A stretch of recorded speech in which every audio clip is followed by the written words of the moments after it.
Excellency, those are the participants in this event. Your Excellency, we shall now proceed with our program and we go to the launch of the book. And I'll request the family of Chief Justice Emeritus Wako Wambuzi to step forward. We have his daughter here and her dear husband, Diane and Francis Senyonjo, together with Dr. Frederick Kauma. Please step forward, and then we shall go to the launch.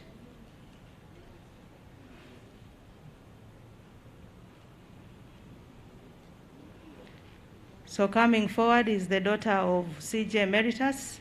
We shall also request the Right Honorable Speaker and the Honorable Chief Justice to join at this particular event.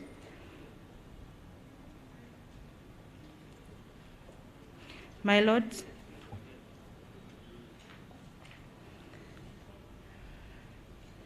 so moving to the launch to join His Excellency and Mama are the Right Honorable Speaker of Parliament, the Honorable the Chief Justice, and the family of Chief Justice Emeritus Wako Wambuzi, launching the book Administration and Delivery of Justice in Uganda Through the Years.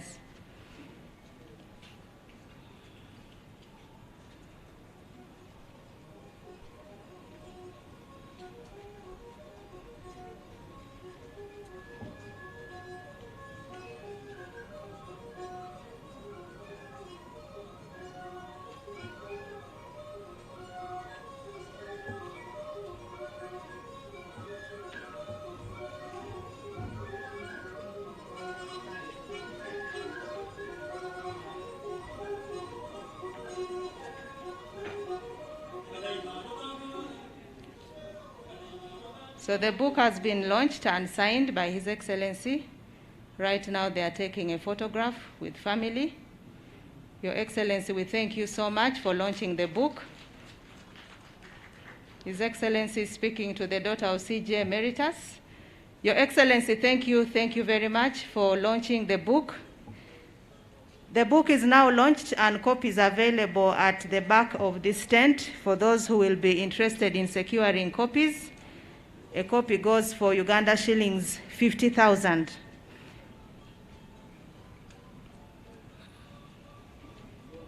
Okay, thank you, Your Excellency. We shall be proceeding with our program. All right. We will be proceeding with our program. What is next is going to be the presentation of the Chief Justice Benedicto Kiwanuka Awards of 2021. And I will be inviting the Honorable, the Principal Judge, who will give us the citation of the awardees for this year. Many people have been wondering who are the people going to be awarded. That moment is at hand where we will be unveiling the awardees. And again, after they have been unveiled, we shall be guided on where they will go to receive this award. My Lord, the Honorable, the Principal Judge, His Excellency allowed us to proceed with the program.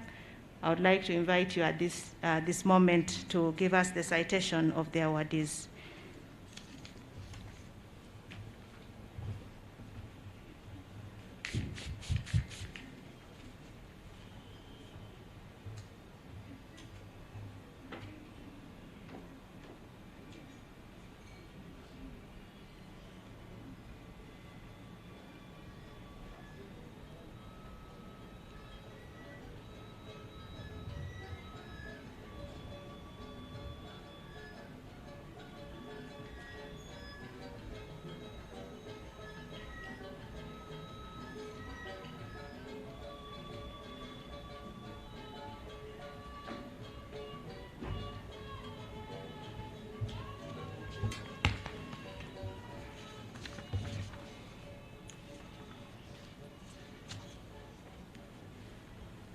Your Excellency, the President of the Republic of Uganda, and Mama, the Honorable Speaker of Parliament of the Republic of Uganda, the Honorable the Chief Justice, Honorables the Chief Justice Emeritus, the Deputy Chief Justice, the Honorable Attorney General, let me adopt the protocol which the Chief Registrar read in detail in the interest of time.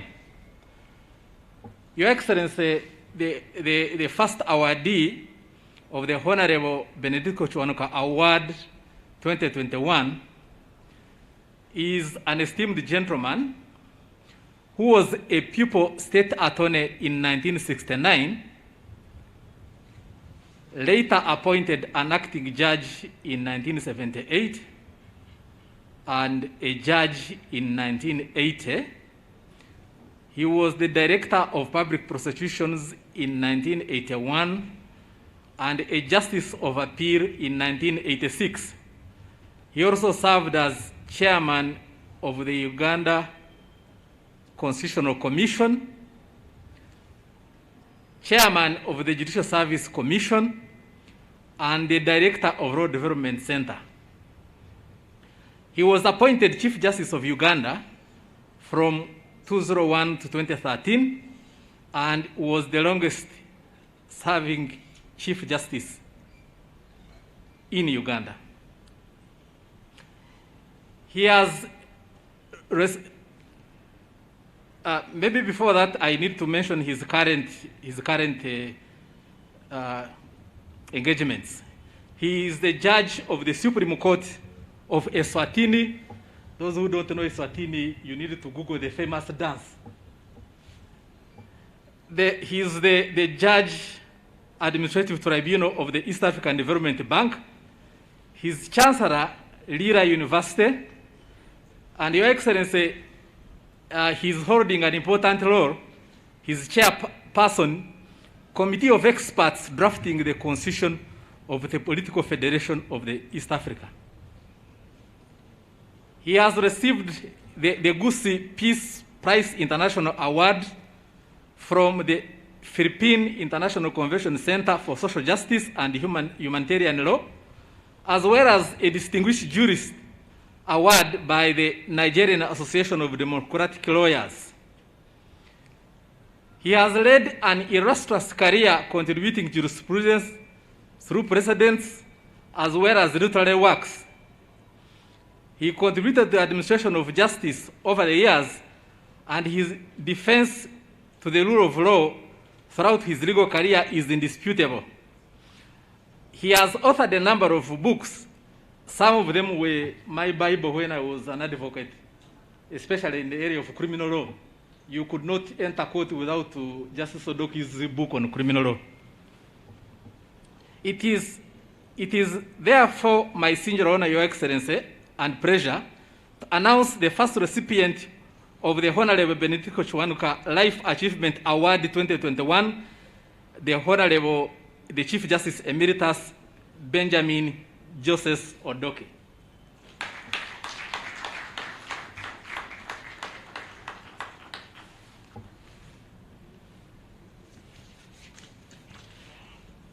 The second awardee of the Honorable Benedicto Kiwanuka Award 2021, it would be befitting to say that the awardee I'm about to present was a jack of all trades. From 1975 to 1983, he worked as a state attorney in the Ministry of Justice. From 1983 to 1988, he took his chances at private practice. From 1988 to 1992, he served as a minister in different ministries. He was a member of the National Resistance Council from 1992 to 1986, and from 1994 to 1995, he was elected member of the Constituent Assembly representing Bunyaruguru County, Rubirizi District. And as you recall, he also served as our Attorney General. As we recognize him today for his contribution to the administration of justice, it is worth noting that he is also highly rated in other jurisdictions. On December 8, 2020, he was appointed as a member of the International Commercial Experts Committee of the Supreme Court of the People's Republic of China. This esteemed gentleman has served in all the three arms of Uganda's government. In 2004, Chambers Global named him one of Uganda's leading lawyers. He was once the Minister of Justice and Constitutional Affairs.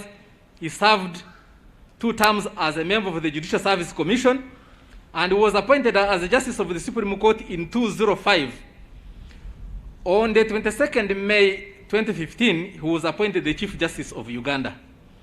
Before he retired in 2020, he left his judicial family the benefit of having the administration of the Judiciary Act 2020 assented to by His Excellency the President of the Republic of Uganda. This law ushered the judiciary to its new identity as an independent arm of government. He has no doubt contributed considerably to the administration of justice and rule of law over decades. I present to you the second beneficiary of the Honorable Benedicto Chiwanuka Life Achievement Award 2021, the Honorable the Chief Justice Emeritus Bart Magunda Katurebe. For God and my country, Your Excellency.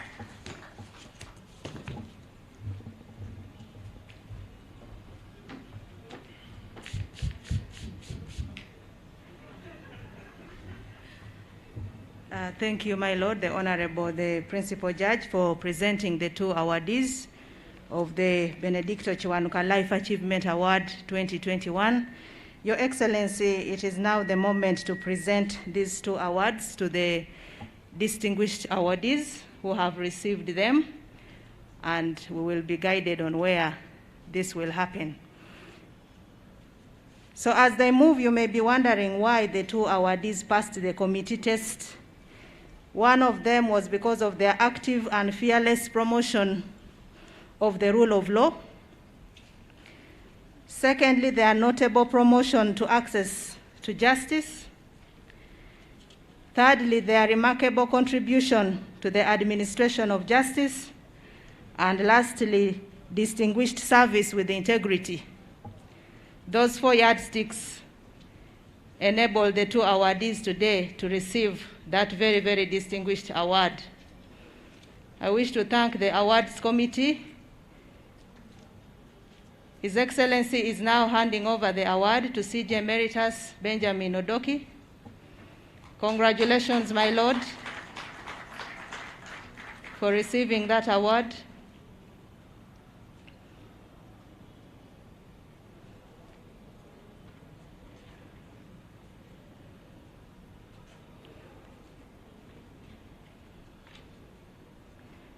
His Lordship Bart Katurebe is now receiving the award. Congratulations, my Lord. And as you notice, the picture has the CJ Emerituses and the Chief Justice. Thank you so much, Your Excellency.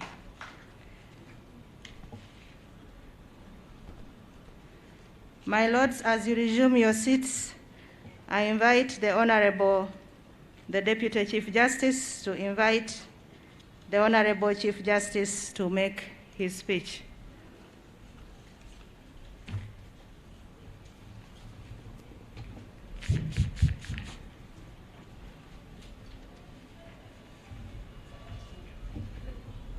Your Excellency, the President of the Republic of Uganda, and the First Lady,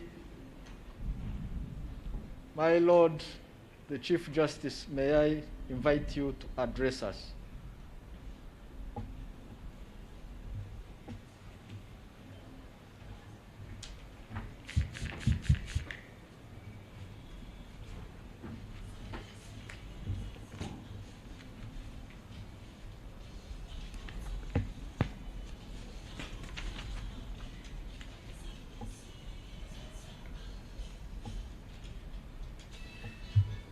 Your Excellency, the President of the Republic of Uganda, and Mama, the First Lady, the Right Honorable Speaker of Parliament of Uganda, the Honorable Chief Justices Emeritus,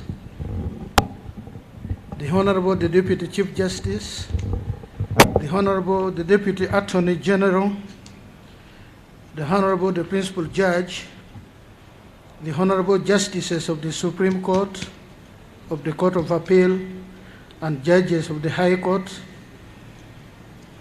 the distinguished ladies and gentlemen who were listed by the Chief Registrar earlier on today,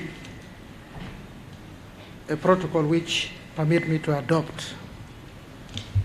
Your Excellency, on behalf of the Judiciary of Uganda, which I am privileged to head, I take this opportunity to profusely thank you for personally gracing the 4th Annual Benedicto Kiwanuka Memorial, despite your very busy schedule. I also warmly welcome all the other distinguished persons here present on this occasion. I do believe a host of judicial officers, other members of the legal fraternity, and other esteemed persons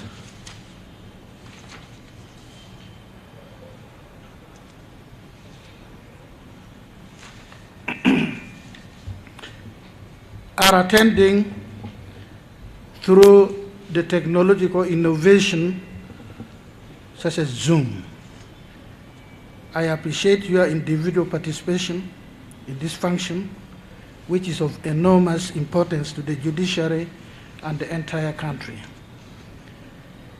It was 49 years ago, last week, specifically on the 21st of September, when operatives of the ignoble regime of Idi Amin crudely and blatantly abducted Chief Justice Benedicto Kiwanuka, the first Ugandan national to become Chief Justice of Uganda, from his chambers in the High Court building just before me here, and disappeared him. The judiciary of Uganda has, for the 4th successive year running now, accorded the indomitable fallen Chief Justice a deserving memorial in honor and recognition of his remarkable contribution to multiple facets of the Ugandan society of his time. As a private legal practitioner, politician and statesman who cherished living in a country governed on the basis of a democratic dispensation and observance of the rule of law and respect for human rights. And as a judicial officer, where his commendable career pursuit was cut short by forces of evil because of his uncompromising stance on the issues of justice and rule of law and defense of human rights, for which he paid the ultimate price. The theme for this year's memorial, Administration and Delivery of Justice Through the Years, is derived from the book by Honorable Chief Justice Samuel Wako Wambuzi, who was the immediate successor of Chief Justice Benedicto Kiwanuka, and who also presided over the judiciary of Uganda for an aggregate period of over 2 decades, namely from 1971 to 1975, 1979 to 1980, and then 1986 to 2001. There is arguably no better person to speak with authority about the metamorphosis of the administration of justice in Uganda than Chief Justice Wambuzi, who has had such an unequaled tenure at the helm of the Ugandan judiciary, and who continues to demonstrate that the Ugandan judiciary is his other home. It is sad and unfortunate that he's not able to be with us today, as we are told he's been taken ill, and we pray Godspeed in his recovery. To the judicial officers of this country and all the justice service providers, we must always take cognizance of the fact that Chief Justice Ben Kiwanuka has set the bar for the administration of justice very high for us.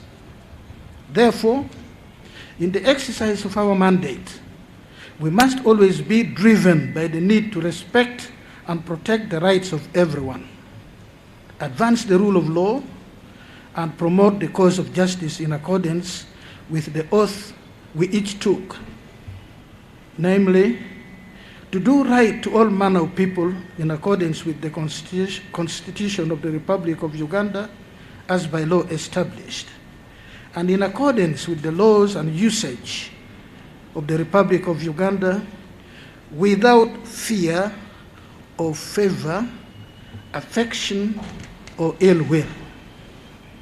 And at the end of which oath, we beseeched the Lord to help us live by that oath. There is no denying, Your Excellency and dear participants, that the cancer of corruption exists in the judiciary. But this is because the judiciary is an integral part of our society, which has sadly been pervaded by this monster. There is the endemic delay in rendering justice and unacceptable conduct within the judiciary in the name of independence of the exercise of judicial function. Your Excellency, let me dwell on this. The Constitution accords independence in judicial function. It is a function which every one of us must protect for judicial work to be done. However, and this you've spoken about, and I thought I should seize this opportunity to mention, the exercise of judicial function comes with responsibility. Independence of judicial function must be done within the constitutional provisions according such independence and protection. In one word, responsibility. I'll take an example which has been of great concern to Your Excellency, the grant of bail by judicial officers. The Constitution gives discretion to judicial officers to grant bail.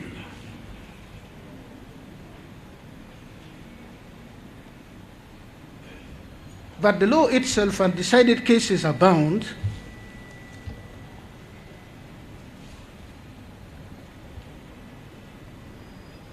that the exercise of discretion must be judiciously done. A judicial officer does not wake up from the wrong side of the bed and deny bail to an applicant, or wake up from the right side of the bed and grant bail to all and sundry. The rules for grant of for bail, and this is just one instance where discretion is exercised, is very clear. There are many factors in addition to the judicial official or officer satisfying himself or herself that the applicant will actually turn up for hearing when the time comes. But there are many other factors. It is the duty of a judicial officer to look at the entire circumstance when considering bail. There are instances, for example, where a grant of bail may work adversely against the applicant. We know of cases where people have taken up the law into their hands and consigned beneficiaries of bail to their graves. We know that capital offenses of whatever nature is of grave concern to the community. So in the exercise of judicial discretion to grant bail, it is the duty of a judicial officer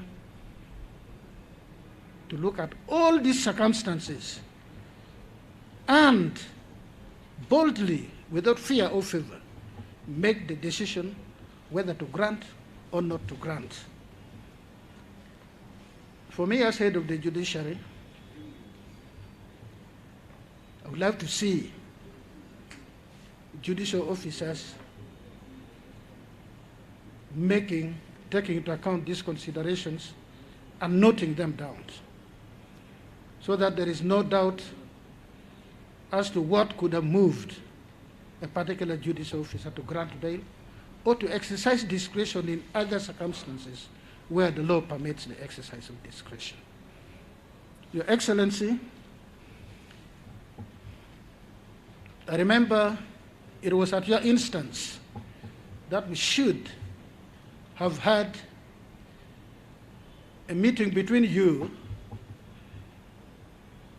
and the entire judicial officers of this country. This was before COVID-19 set in with the consequential decision to lock down. It is my hope that sooner than later an opportunity will present itself. Judicial officers are about 400 only. An opportunity will present itself where we can have frank, meaningful, and useful discussion about this subject and others which you have repeatedly raised are of very important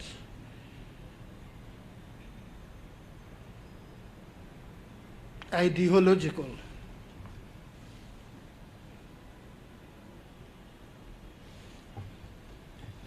they present very important ideological discussion.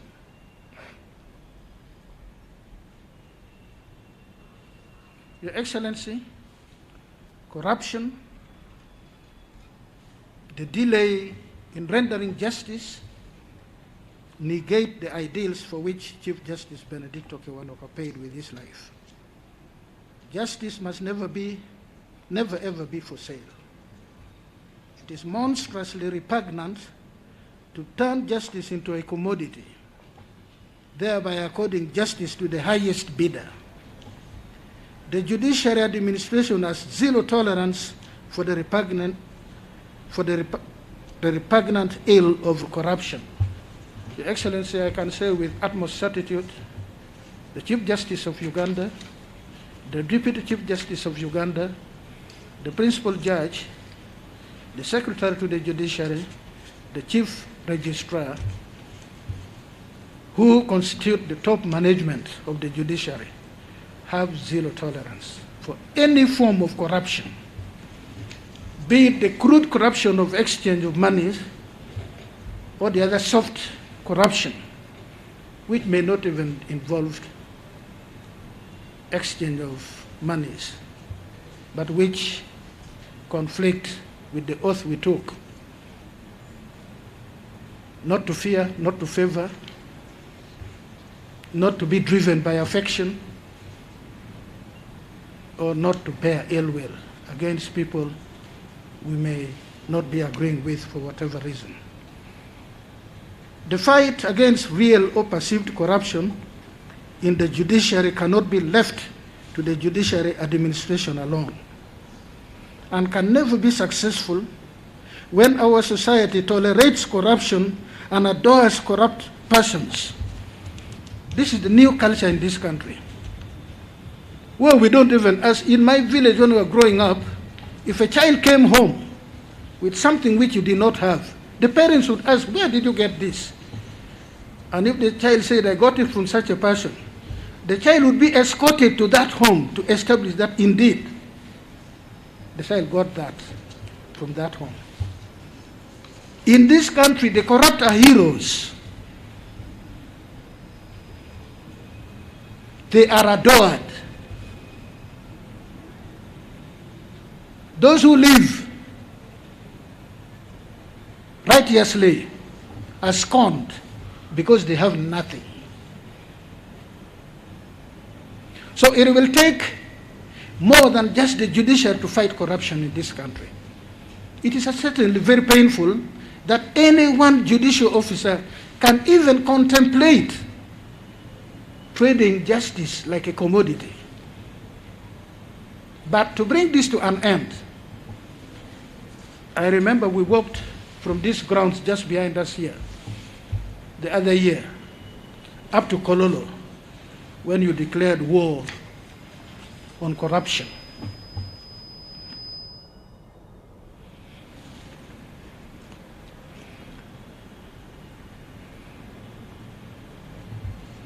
The fight against corruption is our individual and collective responsibility.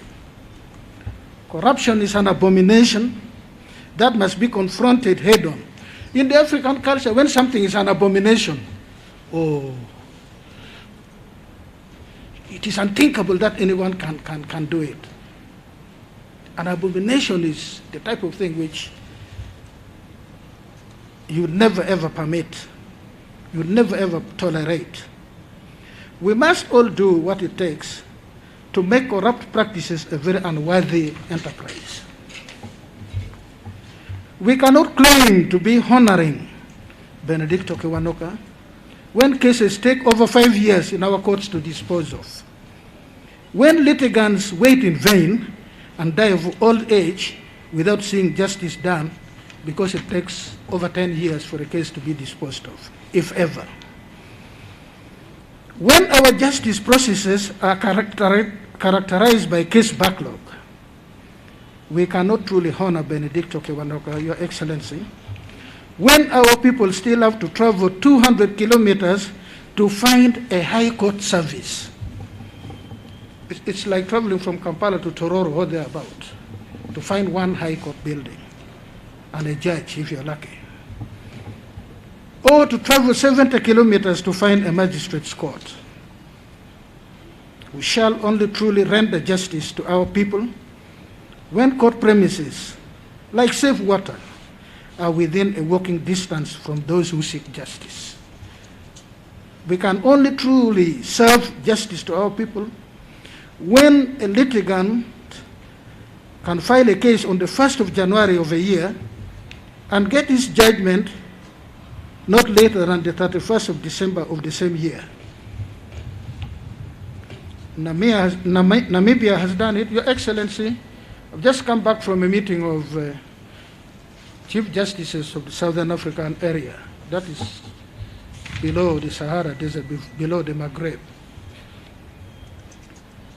I had a discussion with my counterpart from Namibia. In Namibia, a case is backlogged if it takes more than 6 months in court. In Uganda, it is 2 years, and we say, oh, at least it was finished within 2 years for it not to be backlogged. I have given the other example of Malaysia before. How has Namibia achieved this? Namibia has got a population of 2 million people. But it has got 140 magistrates. Half of the magistrates Uganda, with a population of 45 million people, has. They have over 20 high court judges. I was never good in mathematics, but I did some arithmetic.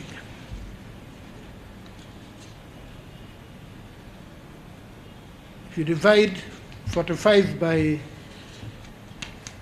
2, you come to around 22. So for Uganda to also come down to 6 months for cases to be disposed of, you need to multiply 144 by 22. That would be the requisite magistrate Uganda needs. You need to multiply their Court of Appeal of 7 justices by 22, and so on and so forth.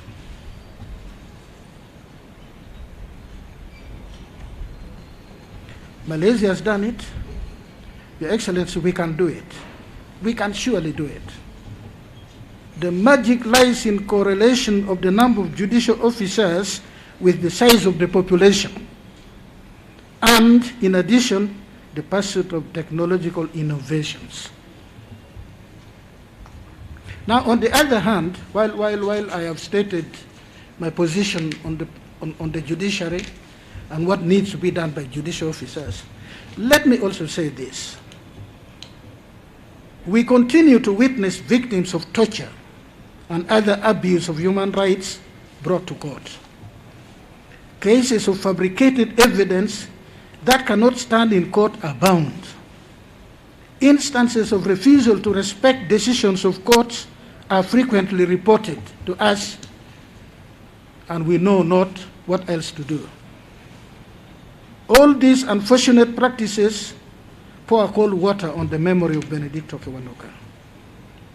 It is on a day such as this, when we honor the memory of our gallant judicial officer, that we must each of us rededicate and recommit ourselves to ensure that this country enjoys the rule of law and democratic dispensation.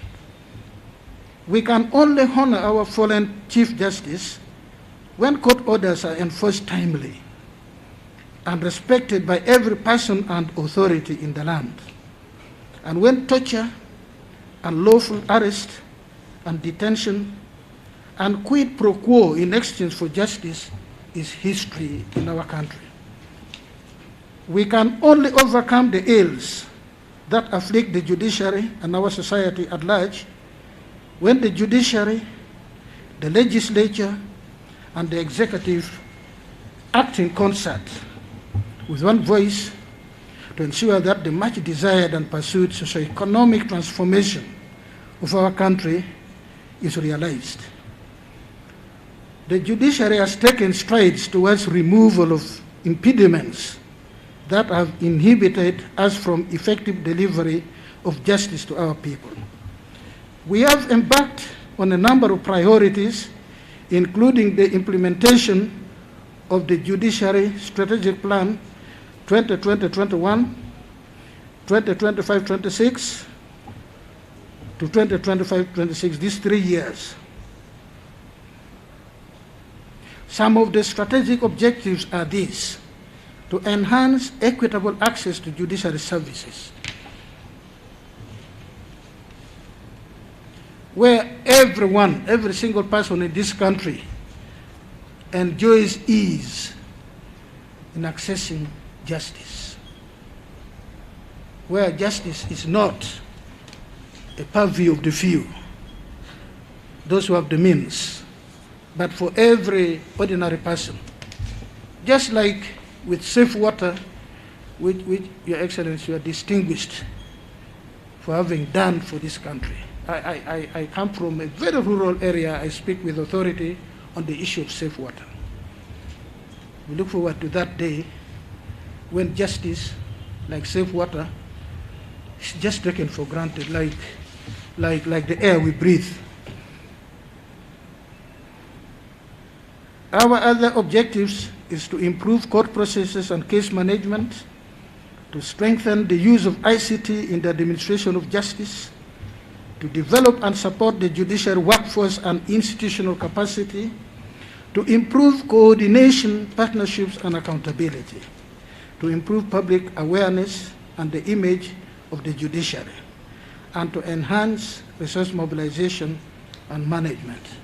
I will be dwelling at greater length on this in my address to the nation, as is required of me by the Administration of Justice Act, to give an account to the people of Uganda, the state of the judiciary, once every year. That I should be able to do in early October. Your Excellency, in the pursuit of this strategic plan, the judiciary has received an unprecedented boost from government. This financial year, 2021-2022, the judiciary budget has seen a massive leap by being doubled from the religiously kept 199 billion for many years to Uganda shillings 375 billion I seize the opportunity of this occasion to express our profound appreciation to Your Excellency for the stand you have taken and demonstrated to ensure that the judiciary budget rises up, and with the undertaking that in the medium term it is destined to clock Uganda shillings 800 billion.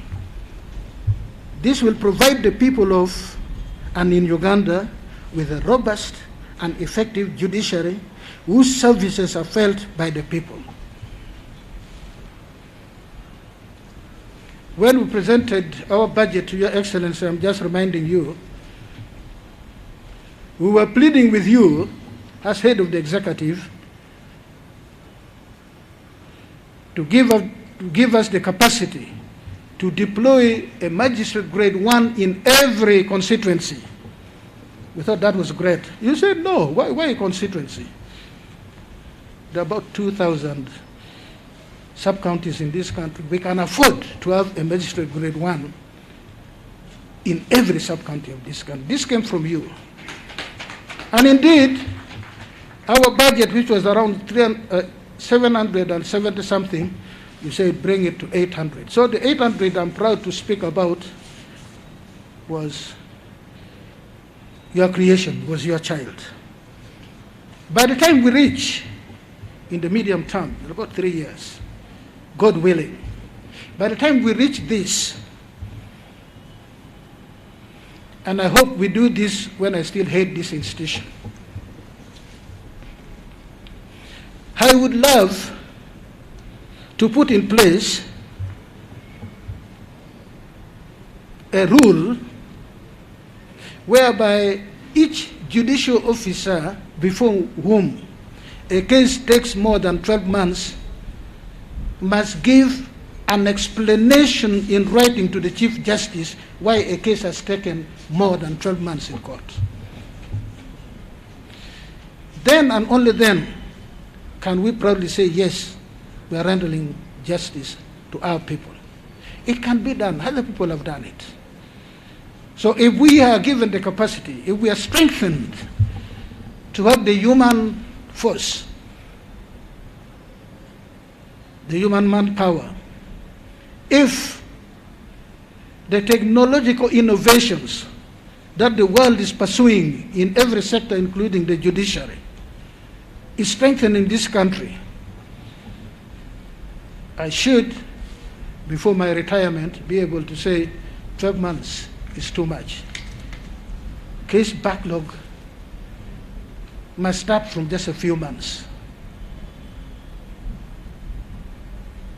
It will then be an abomination to hear that the case has taken 2 years in court. This can be done, Your Excellency,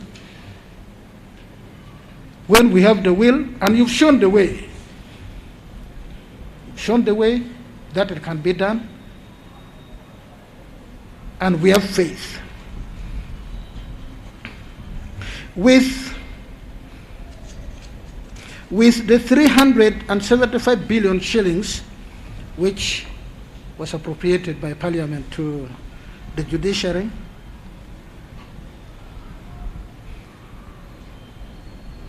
we are targeting this financial year alone a fairly sizable number of judicial officers. We'll soon recruit 14 judges of the High Court, 32 chief magistrates, meaning the former chief magistrate areas will all now be covered, so that one judicial officer at the rank of chief magistrate does not have to go and do relief work in another magisterial area. We will recruit 142 grade 1 magistrates. Your Excellency, this means we will be able to start on the constituency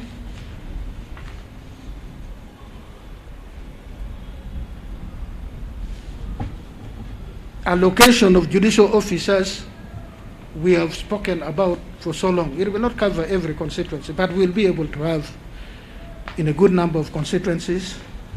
And then hopefully the coming financial year, every constituency should be able to have a judicial officer. And similarly, every district in this country should be able to have a chief magistrate. We will also recruit a corresponding number of support staff. Some of the areas that have not had judicial officers for as long as the elders of the areas can remember will do so this financial year. And by the time we finish the period of the medium period, we should be able to do wonders for the people of this country. We seek to strengthen coordination linkages between the judiciary and other arms of government, the justice, law and order institutions, development partners, and all the other justice providers. Independence of the three arms of government does not mean a prohibition of these arms from working together. A country cannot achieve any enduring peace, stability, and socio-economic development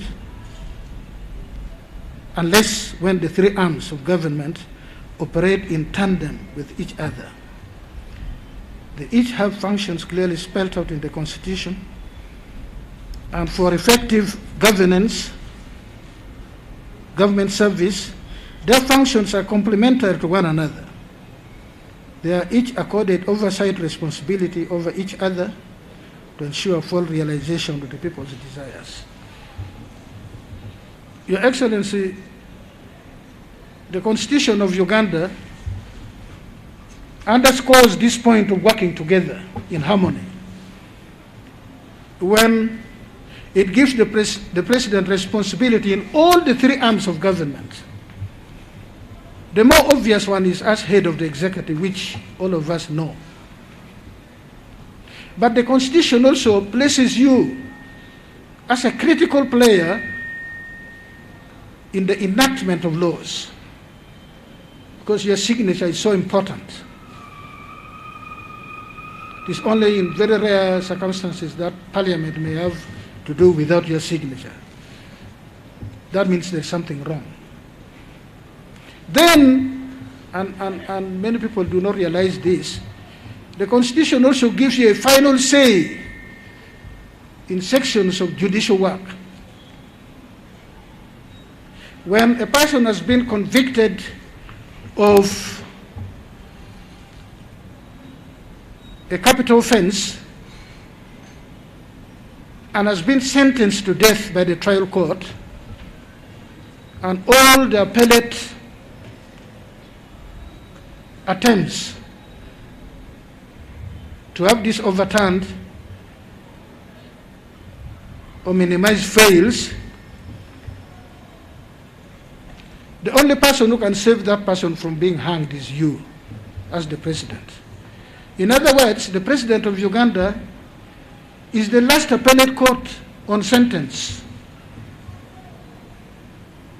including for theft of chicken. You are the last appellate court on sentence, because the fellow who has been given 3 years, you could choose tomorrow to commemorate independence to set him free. Because the person who has been condemned to suffer death in accordance with the law can be saved by you as the last appellate court. So this underscores the point that the three arms of government are not strangers to one another. They should not operate from positions of belligerence. They should operate in harmony, but without losing sight of their constitutional responsibility to do their part. I once again extend my appreciation to Your Excellency and Mama First Lady, and to all of you for turning up physically or by remote means for the memorial lecture in honor of Chief Justice Benedicto Kiwanuka, to celebrate his laudable and memorable contributions to the administration of justice and the rule of law in our country. I wish to thank the Honorable Deputy Chief Justice and the organizing committee that he chaired for the success of this day, given that we are operating against a backdrop of the menace of COVID-19 pandemic. May God bless all of us. Thank you.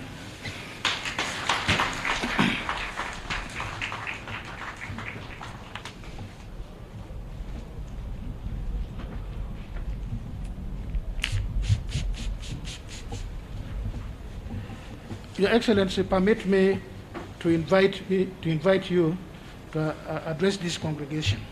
Thank you.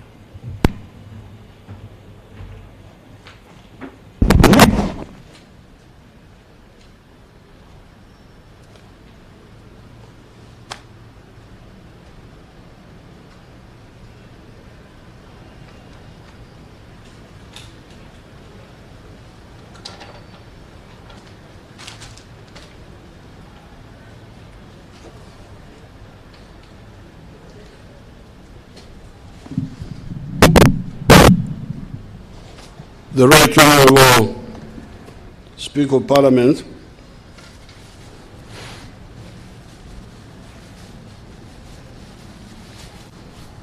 His Lordship the Chief Justice,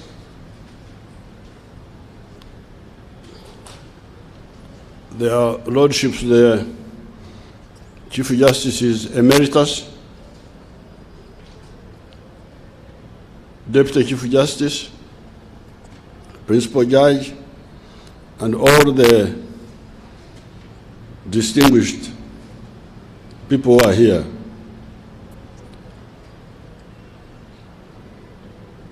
You Abanyankole people say,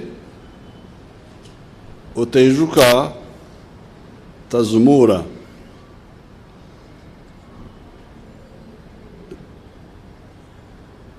This was using the imagery of bride price. With the Banyankole, when you come to take the bride price, you go to the herd of cows and you select the best you want. If somebody wants to come and take your daughter. So when they are selecting the bride price, no restriction. They are entitled to take the best. But in case you separate with the woman, then there is okuzumura, which your court stopped some time ago. I don't know how it is working now. Because the traditional way was that with the divorce, some cows must be refunded. And when it comes to the refund, the one who took the best normally selects the worst to give back. Why? Because he has not remembered Okwijuka. To remember. So I'm very glad that the judiciary has remembered Benedicto Kiwanuka.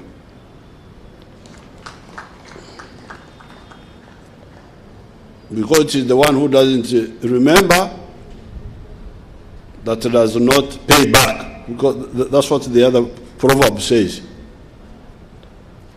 So I'm glad that the judiciary remembered Benedicto Kiwanuka. And I will say more about Kiwanuka later.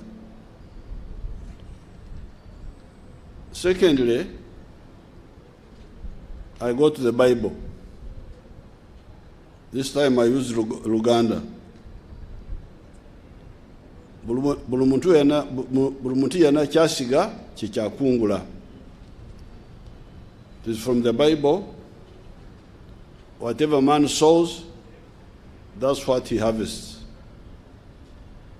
Now, the people who killed Benedicto Kiwanuka thought they were very smart. I don't know what they thought. Those who were killing people those days, I would ask some of them who are in that system. They can tell me their reasoning. What did they think? You pick a chief justice, you kill him, you think that's the end? Or you kill any person, forget chief justice? You can see that these people were big miscalculators. They didn't know what would work and what would not work. Now, more than 40 years now, it's 48 years. 48 years now, 49 almost. We are here.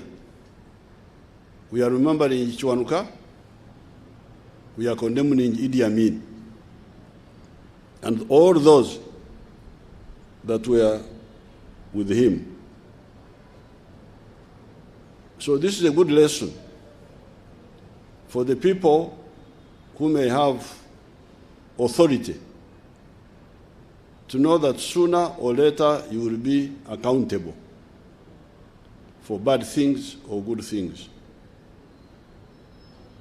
That is the second point I wanted to mention today. The third one, I can see that the judiciary don't know very well our hunting regulations. You know, in the tribes, we have got hunting regulations. When you go to hunt, you divide jobs. There are people to see where the animal has slept. Banyankole call it tokuraza. Then very early in the morning, you have got people to come and beat the bush to frighten the animal. They call it tokshochoza. And then there are the people who put nets to trap the animal. Ebigoye bitimba, Oktega, that is Oktega now. And then there are the people who wait behind the nets. They call it Okugurura. Now, when the animal comes, the one who spears first, that's the one who has killed the animal. Wajibanza. Then the second is called Okinga. It's called Okinga. I was about to forget the word. So when it comes to sharing, everybody has got a share. Now, I think with the judiciary, you have not understood the hunting regulations well. I challenge you to go back and revise. Because Kiwanuka was killed by Idi Amin, who revenged for the killing of Kiwanuka? It was not just the lawyers. And I would like to read Chief Justice Wambuzi's book. Does Chief Justice Wambuzi recognize the freedom fighters? Because they are the ones who avenged for the death of Kiwanuka. We are the ones who speared the animal. I think you people, you came to add something. I don't know what you added. But the animal was spared by the freedom fighters. But when you make speeches, I don't hear talking about freedom fighters. Because these bad governments would never have gone away, would never have had the recovery if your people did not sacrifice.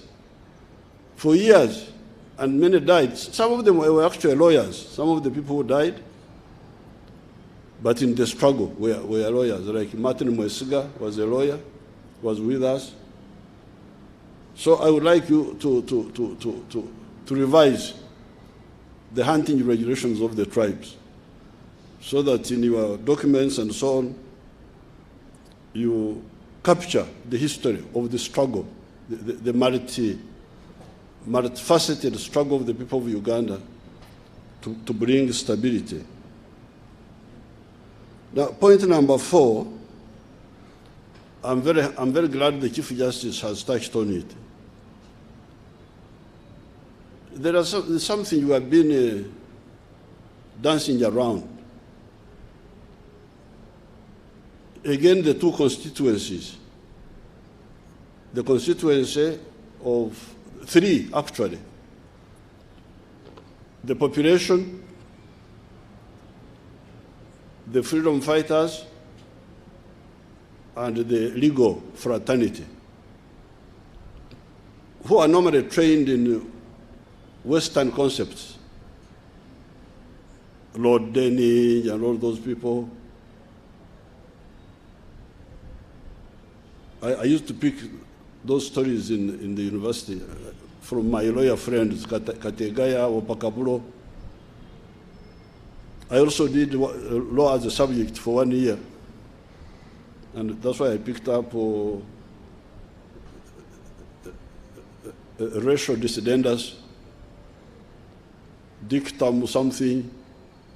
I picked up some few Latin words. And I also was annoyed by Regina versus Amukeyo, 1917. Actually, that's why I really became, I was very much annoyed by that case. But given the history of our country, there are those of us who took the line of no, we shall fight. Because this arrogance started in 1966, when Obote abrogated the Constitution. What? You? How can you abrogate our Constitution? Of course, I'm very lucky that I have seen and been part of all of this almost from the very beginning. So therefore, that's how you had that stream of people who said we must fight. Now, as we were fighting, we had our own ideological view of justice. And I have given you the example of how we really planted the NRM, how the NRM became the majority force in the country. It was 1982 in Semuto, a village called Mulule. We were fighting. There were different groups, Kaira, government army. But I think the people were watching us. They were watching us. These people, who is who? Now, in 1982, I think there were 2 of our boys killed Wananchi, 3 Wananchi, in the village of Mulule, near Semuto. So when they killed the Wananchi, we had our local judicial system headed by Mrs. Mkwaya, because she was a magistrate and she had joined us. They tried that case of the soldiers, then they handed it to us, to the High Command. So I was the Chief Justice, Chairman of the High Command. Now, when they handed it to us, we had one of our people who had trained in law at Makerere, Jim Mwezi. So when they brought these children, boys who had killed people, Jim Mwezi brought your Western concept. He said, look here, the leader of the boys who killed people was called Zabroni. He was from Ankole. They said, it is not Zabroni, this is Jim Wes now. It is not Zabroni who killed the people. It was the beer inside Zabroni. So what do we do? If Zabroni became the jerrycan of carrying beer, and because of that he kills people, what do we do? It was very, very sensitive. Actually, that's what made the NRM a majority force in Uganda, because there were other groups. So we said no. If Zabroni made himself a jerrycan of beer, and because of that he caused the death of Ugandans, he must die. So we executed these boys. That's what changed the NRM, the political landscape of Uganda. The Baganda people were able to say, Bano balina mazima. These are people of the truth. That's how Uganda's history changed. Even today, in spite of the corruption of some NRM people, what mistakes, you still hear the people saying, Wakiri tuweba kakutulo, at least we sleep. So therefore, this concept of justice, we must harmonize. We can't go on like this. I'm glad the Chief Justice talked about it, talked about responsibility. I have read I may have some issues with my brother, His Lordship Benjamin Odochi, because he was the head of the Constitutional Commission. There is a way he suppressed our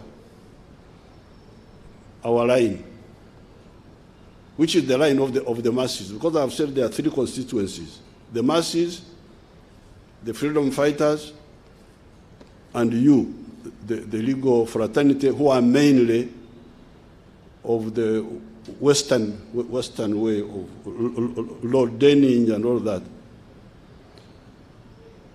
Now, I have got the record. If you go back, Your Lordship Odoki, and all of you go and check. When they were going around, the population were saying there should be no bail for certain offenses. I have checked in the minutes of the Constitutional Review Commission of his Lordship, Benjamin Odoki. The people did not want bail for certain offenses,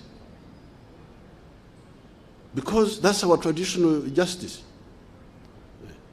With the Banyankore, there's no way you can kill a person and you beat about the bush. Yes, they can see what is butandu, accidental killing. They can see it. But reckless killing, like the one of Zabroni, who made himself a jerrycan of beer, intentional killing must be fully accounted for. There is no other way. This is our traditional system.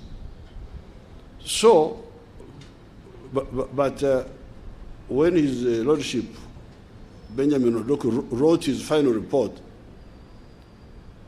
they brought in this question of giving the discretion to the judiciary to give bail or not, even in the capital offenses. Okay, we saw it, but we didn't fight, because we could have fought it. Because at least it was giving power to the judiciary to decide, as the CJ said, responsibly. But now, in no time, we are now being told that bail is a right. Really. Somebody has killed a person and you see him walking here. This is a provocation, I can tell you. This is a provocation. We cannot accept it.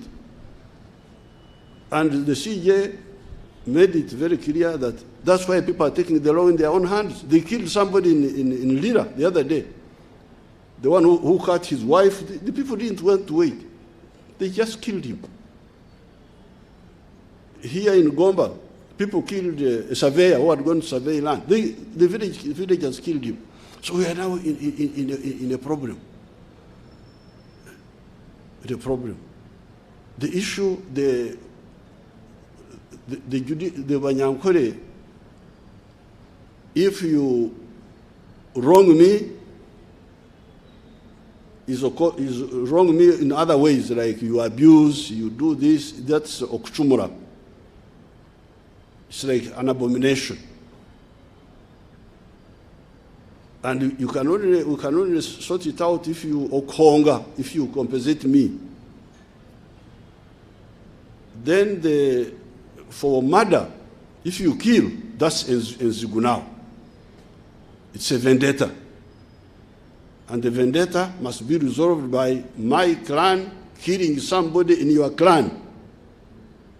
It can't be. And if I don't revenge, if I don't kora, or kora is revenge, the ghost of the dead person on my side will kill me. So I'm duty bound to revenge.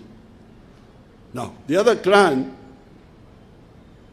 knowing that one of them has caused them a problem, must approach us, must approach my clan and say, please, don't revenge on us. Let us, I think in our church people call it matoput, something like that. But the Banyankore call it okaraba.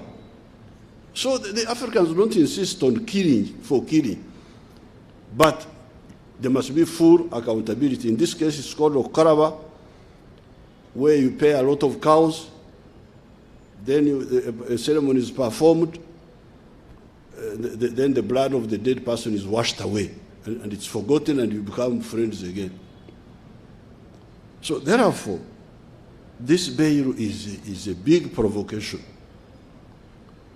We are going to address it. Also, politically, we are going to, constitutionally, we are going to mobilize ourselves. I'm glad the CJ has, because it will cause us problems. It will discredit the whole system, the government, the political side, but also the judiciary. Now, the other problem I'm beginning to see, ideological, again, departure, is this issue of maximum sentence, life imprisonment. Life imprisonment. But you killed a person. You are not put in jail for life. The one you killed is not in jail. He is dead. So for us, it is an eye for an eye. The question of commuting the death sentence, that can come later. But it must be a life for a life. This is the way our people understand justice in the villages. This is the way we, the freedom fighters, understand it. So I'm very ready to engage with the judiciary, but we're also going to take it up politically, constitutionally, to see, because it is going to cause us a lot of problems.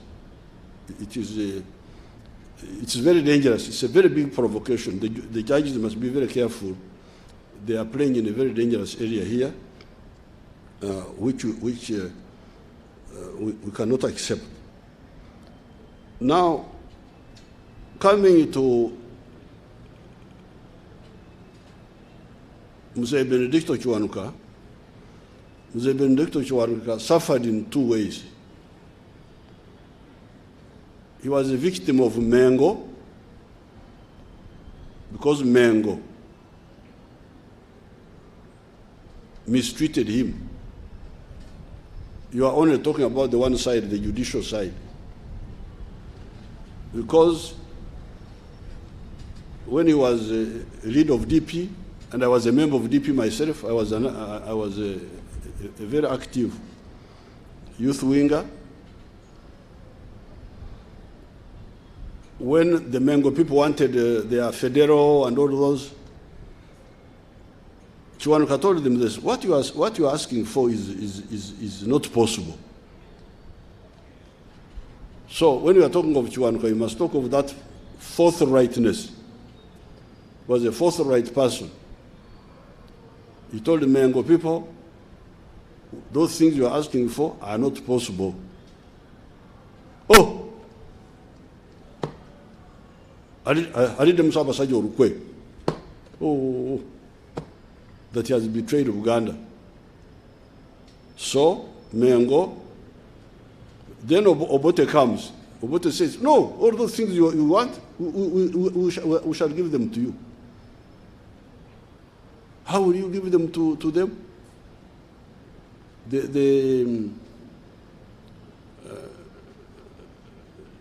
The commission had decided for a referendum in Chibare. Who was the commissioner? I've forgotten his name. Not Wild. There was another one. Forgotten his name. The one of the lost counties. There must be a referendum after 2 years. And whatever Buyaga and Bugangese decide will be followed. Now Obote told Mengo people that they shall see how to change that. Change it. This was agreed in London, Lancaster House. How would you change it?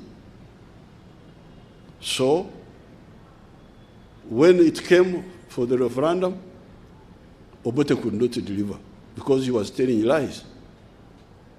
So that's how it ended. They fall out, and then the fighting takes place in 1966, which would never have happened if Obote had followed the example of Kiwanuka to be forthright. The crisis of 1964-66 was caused by lack of straightforwardness. And this is what we have told these traditional leaders. In the CA, they brought all those. Federo, I don't know what. We said no. Yes, you can come back as traditional leaders, but no powers of administration, no powers of legislation, no powers of taxation. This is what NRM told those people. But some of the other groups go behind and whisper other things. That's why you find these people still running up and down. So for the NRM, we are in the tradition of Benny Kiwanuka. Not because I was only a DP member at that time, but because that was the truth. That is the correct way. So Kiwanuka was mistreated by, first and foremost, Mengo. That must be captured. I don't know who are writing, whatever they are writing, but I'm here because I was there. I've had the rare opportunity of being so active for so long and seeing what everything was happening. So then now you come Idi Amin. Comes Idi Amin. That's where I also disagree with my DP.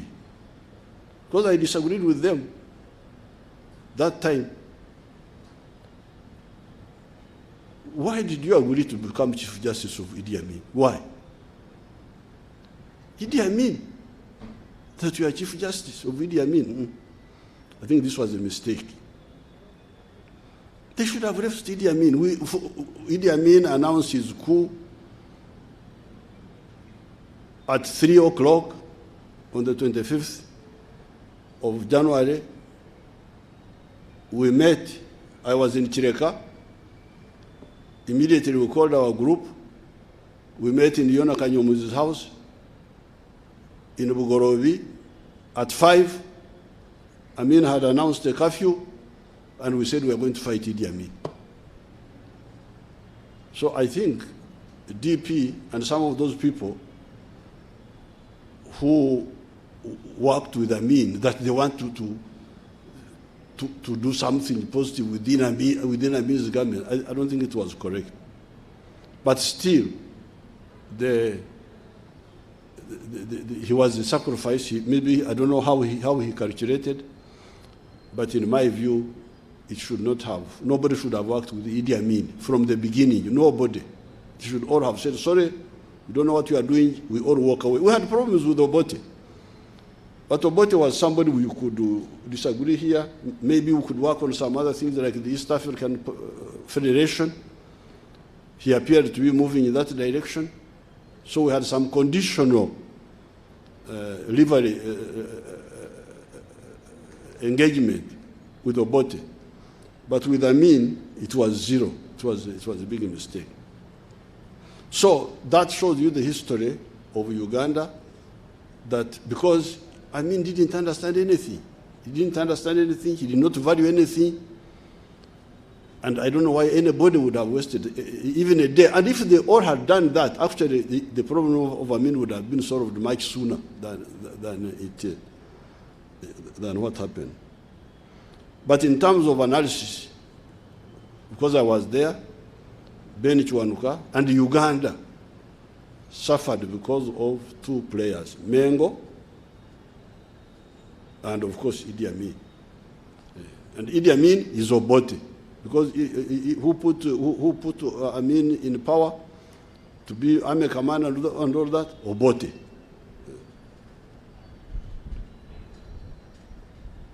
Now, finally, not finally, as I go toward the end, this is connected to what I said a little earlier. The power of the judiciary, the independence of the judiciary. The CJ has explained it well.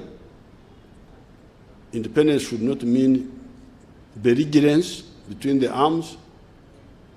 But I would add something, that independence of the judiciary cannot mean independence of the people of Uganda and their concept of justice.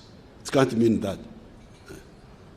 You cannot say the people of Uganda think like this as far as justice is concerned, but for me, I think like this, and this is independence. No.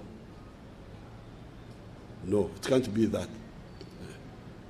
Somehow, the CA had captured it well, where they said justice must capture the norms and the aspirations of the people. Somehow they captured it there. And this is what we need to clarify, that really the independence we are talking about is within the framework of the concept of justice of the people of Uganda. If there are things which are abhorrent to the people of Uganda, I don't think you should push those and you say this is independence of the judiciary.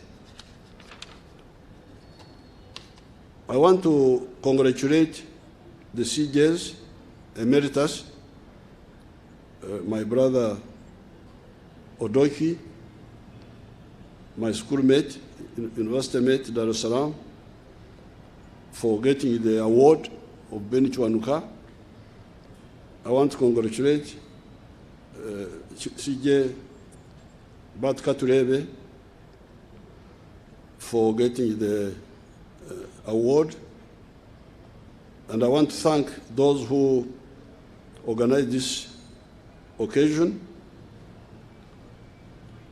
And coming to empowering the judiciary, which the CJ talked about a lot. Well, I can help the CJ with the Bible. There is time for everything. There is time to cry, there is time to laugh, there is time to... So there was time for... We couldn't have empowered the judiciary earlier. Because you see the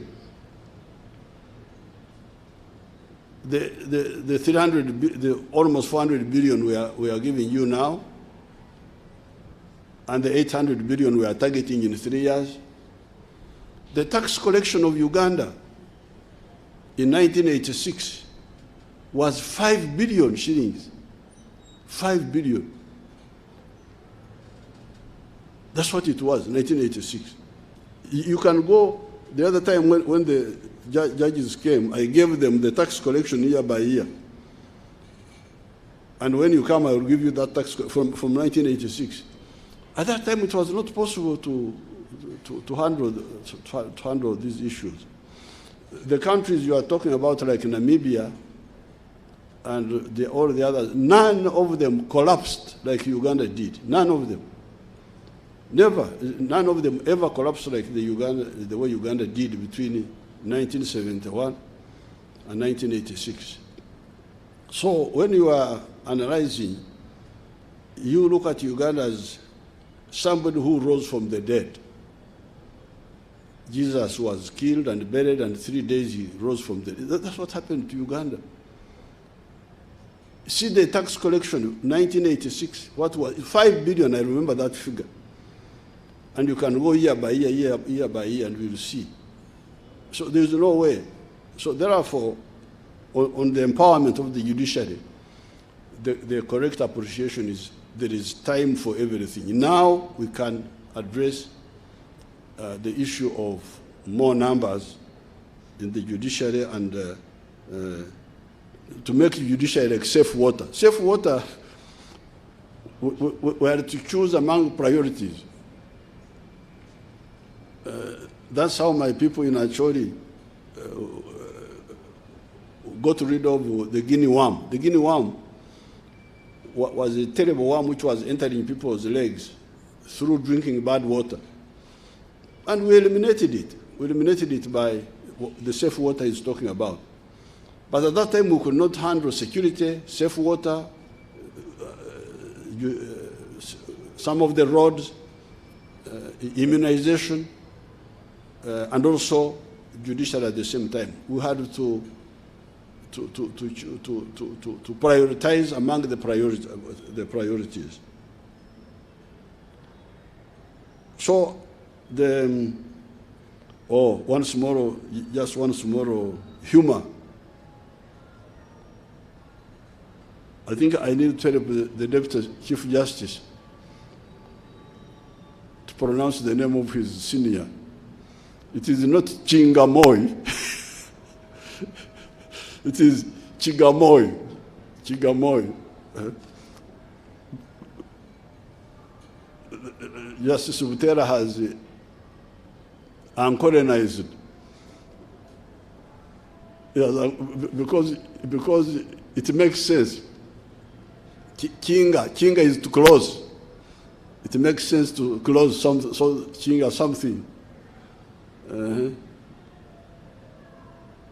And our daughter, the mistress of ceremonies, the chief registrar, there is a danger in the Deputy Attorney General being called Kafuzi. When you say Kafuzi, those who speak with Nyankwere know that it's very dangerous. It's not Kafuzi. It is Kafuzi. It's a W. Because when you say Kafuzi, Batka Telebe will tell you what it means. When you say Kafuzi, that's something different and rather undesirable. But the man is called Kafuzi. Kafuzi means an orphan. An orphan. That's what Kafuzi means. So with these few words, thank you so much, and allow me to run and go to the cabinet. Thank you for adjusting your program to allow me to do something first, and then I can go. Thank you so much. Your Excellency, thank you very much, Your Excellency. I have taken note and must oblige. Kafunzi, I have understood it. Thank you so much. I will not make the other mistake again. I learned it very well. Thank you so much, Your Excellency. May we give a round of applause for His Excellency. Your Excellency, thank you so much for your patience and bearing with us to the very end of this function. Your Excellency, before you go, we humbly request for a photo session. because this is a very historic event, Your Excellency. It's the first you attend in person and also with Mama. So we'll have a photo point here, and I'll request the following persons who had been already notified of the photos to come quickly so that we have these photos taken. So those who will prepare to take the photos, the first one will be the three heads of the arms of government. His Excellency will take the photograph with the Right Honorable Speaker of Parliament and the Honorable the Chief Justice. The second will be His Excellency with the Honorable the Chief Justice and the Chief Justices Emeritus Odoki and Katureve. The third will be His Excellency the President with the Judiciary Top Management. The next one will be His Excellency with the Honorable the Chief Justice, the Justices and Judges present together with the DPP. The next photo will be by His Excellency with the top management and Mr. Brian Kansime. Now, Mr. Brian Kansime is the young man who has made the monument that was opened today. He's a young man and Ugandan talent, and so he will have a special photograph to take for purposes of memory and his record. And then we shall have a photo of His Excellency and the family of the late Chief Justice Benedicto Kiwanuka. And the very last one will be His Excellency with members of the organizing committee. So the photos will go in that order, and I will humbly request that we shall move very fast so that we can take all of them in that order. Bwana PRO, I invite you here to continue making the announcements regarding those photo sessions.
So we are preparing to have the first photograph, which will be for the three arms of government, and then the rest of the participants will keep joining in as they are called.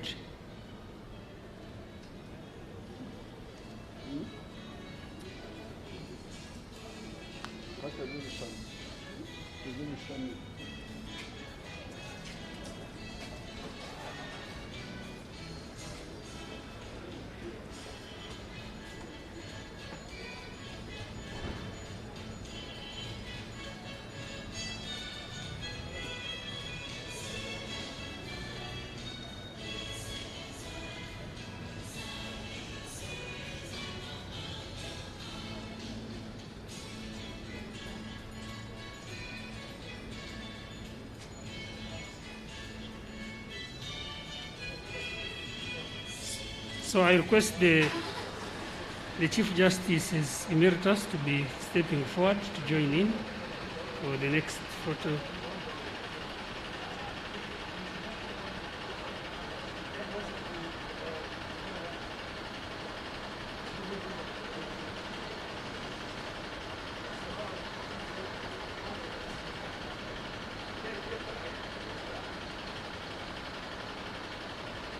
The next one will be the participants already there will be joined by the judiciary top management.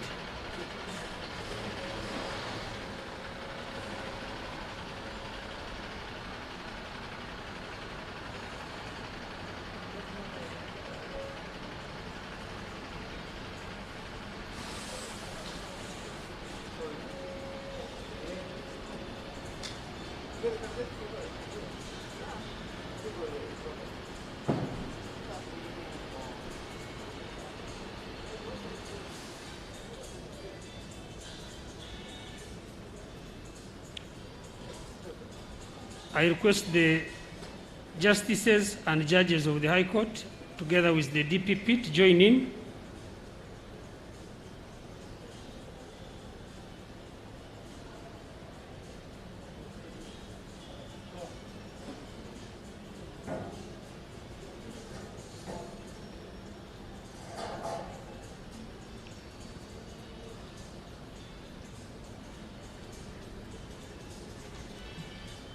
We shall find a way of bringing in Brian Kansime. Brian Kansime, please step forward. This is the gentleman who constructed the monument of the late Chief Justice. The family of the late Benedicto Chiwanuka should be stepping forward.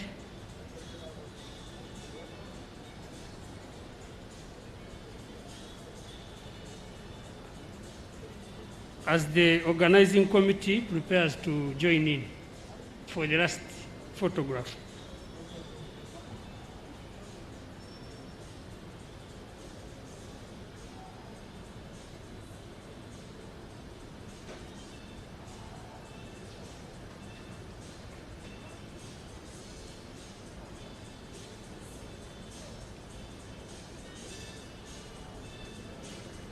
Let's have the organizing committee coming forward for the rest.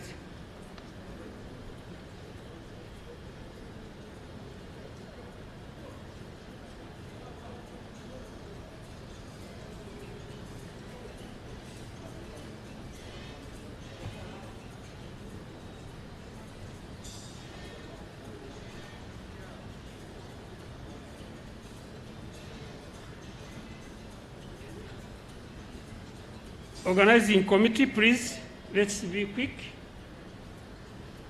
And after that, that photograph, we shall have the anthems as we bid farewell to His Excellency and Mama.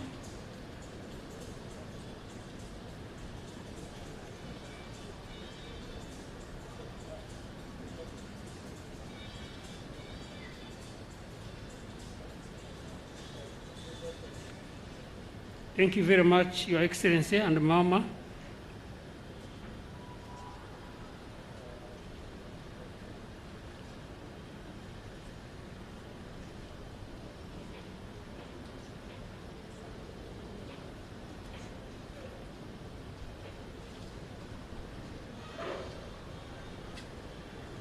We thank all of you for blessing this occasion with your presence.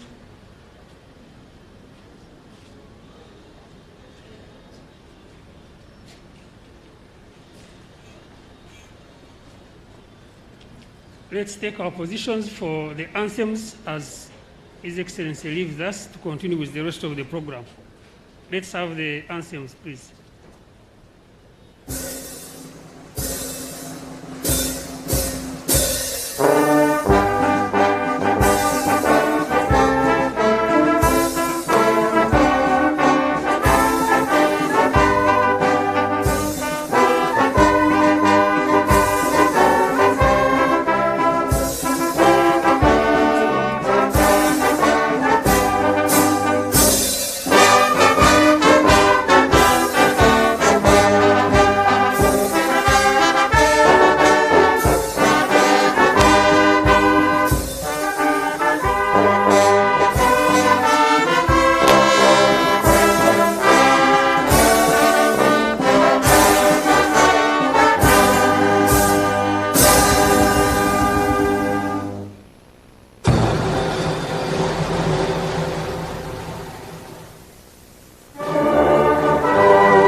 much.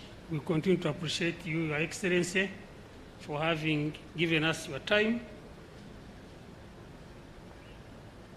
We have come to the end of part one of this function. We shall now have just a few remarks from the awardees. The awardees could not have the opportunity at the time they were awarded, but we feel we cannot let them go without hearing from them. So we shall be having the awardees. I would like now to invite the Chief Registrar once again to manage that part. It's only 2 remarks that we shall have, and then we shall go for our reception.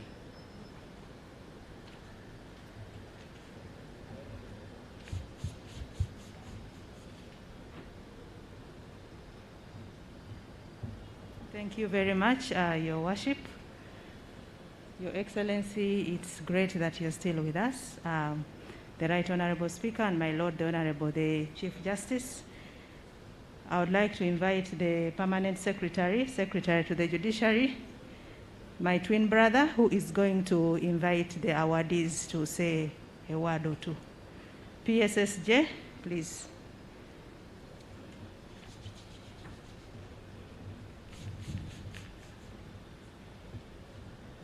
Your Excellency, the Chief Registrar has called me twin brother. That's why you see me in a judicial administration gown. This is the first one of its kind. Therefore, may I take this honor to invite His Lordship Emeritus Justice Benjamin Odoki to come and make his remarks. Thank you.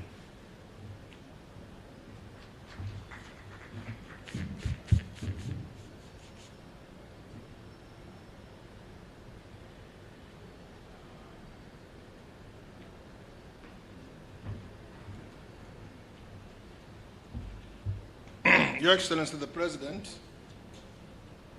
and First Lady, the Right Honorable Speaker of Parliament, my Lord Chief Justice, my Lords, Honorables, distinguished guests, ladies and gentlemen. I was asked to make remarks for 3 minutes, and so, Your Excellency, I'll not deal with some issues you have dealt with, which I would have liked to deal with, especially bail and capital punishment, which I dealt extensively when I was writing the Constitution. So I will start and say, Chief Justice Benedicto Kiwanuka was a matter of the rule of law. He died in defense of the independence of the judiciary, the rule of law, and the protection of human rights, which are essential for the promotion of constitutionalism, democracy, and good governance. Those of us who accepted to serve as Chief Justice hoped to advance his judicial legacy. It is with these sentiments that I'm delighted to receive this Benedicto Kiwanuka Memorial Award, in recognition of my humble contribution to the rebuilding of the judiciary, the legal profession, and the legal sector in particular, and the restoration of constitutionalism, democracy, and the rule of law in general.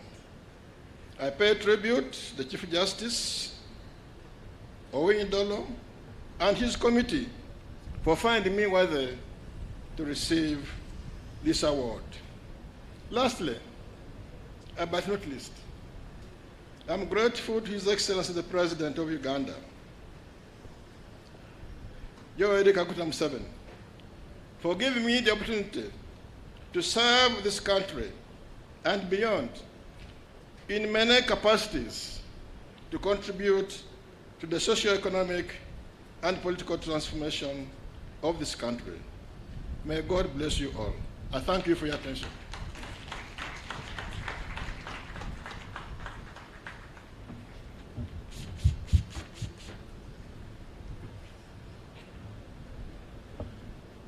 Your Excellency, allow me to invite His Lordship Bart Katurebe to make his remarks.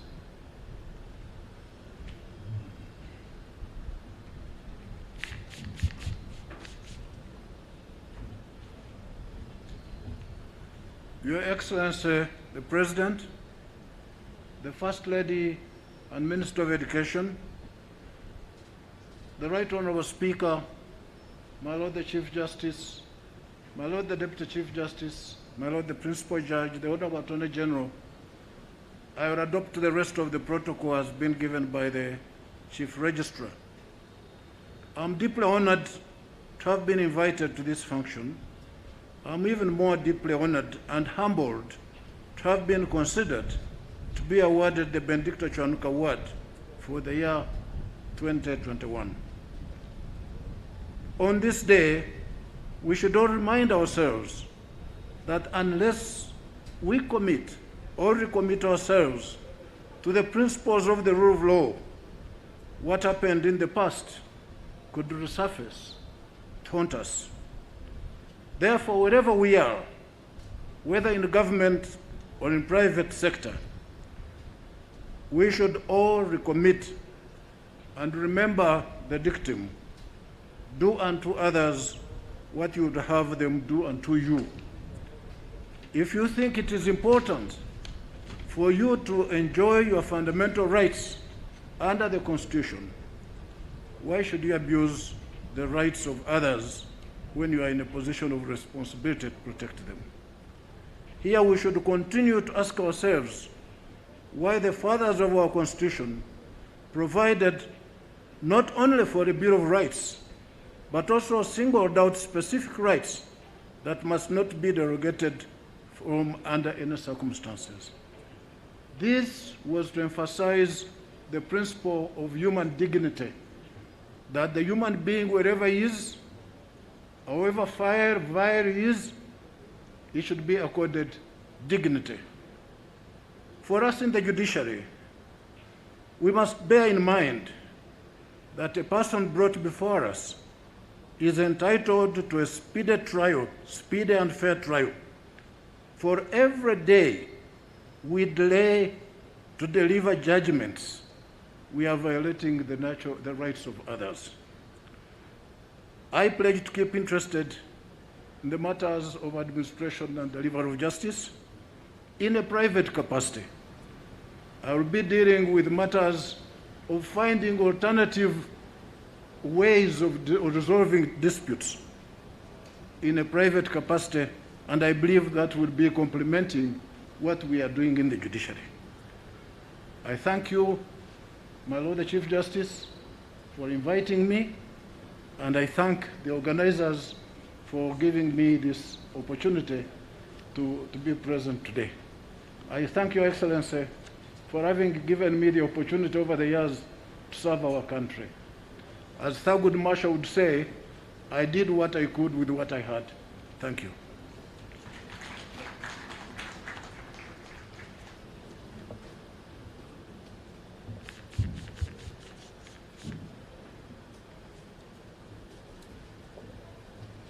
We can arise and wave to His Excellency as he leaves. Thank you very much, Your Excellency. We are most humbled. And that brings us to the very end, the close of this function. I'll only summarize with votes of thanks. Your Excellency and Mama, thank you very much. The Right Honorable Speaker of Parliament, we can't thank you enough for gracing this function today. My Lord the Honorable, the Chief Justice, our dear host, thank you so much. My Lord the Honorable, the Deputy Chief Justice and your organizing committee, thank you for putting together this day. And special thanks to all of you, our dear guests, participants in this 4th Benedicto Kiwanuka Memorial Lecture, both physical and online. We thank you so much for being with us.